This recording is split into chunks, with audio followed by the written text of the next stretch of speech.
বেলকুচিতে খালেদা জিয়ার ৮১তম জন্মবার্ষিকীতে মিলাদ ও দোয়া মাহফিল। তামজি রিয়াল, বেলকুচি প্রতিনিধি।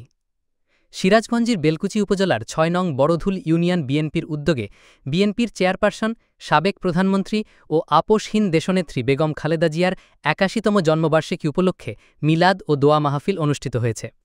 শুক্রবার ১৫ আগস্ট জুমার নামাজ শেষে বড়ধুল ইউনিয়নের ৮ নং ওয়ার্ডের বিলমহিষা কেন্দ্রীয় জামে মসজিদে এ মিলাদ ও দোয়া মাহফিল অনুষ্ঠিত হয়। দেশনেত্রীর দীর্ঘায়ু, সুস্থতা এবং দেশের কল্যাণ কামনা করে বিশেষ মোনাজাত করা হয়।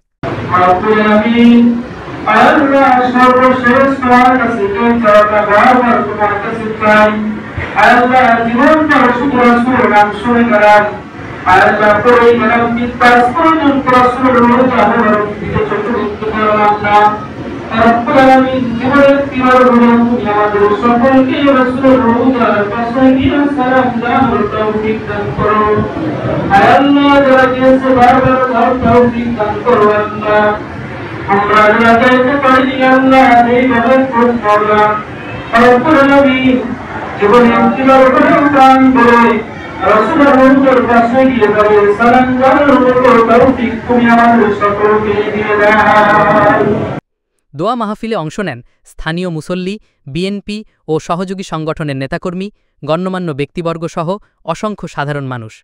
এ সময় উপস্থিত ছিলেন বড়ধুল ইউনিয়ন যুবদলের সাবেক সভাপতি মোহাম্মদ সোলাইমান মণ্ডল, ইউনিয়ন ও ওয়ার্ড বিএনপির নেতৃবৃন্দ, যুবদল, স্বেচ্ছাসেবক দল ও ছাত্রদলের নেতাকর্মী।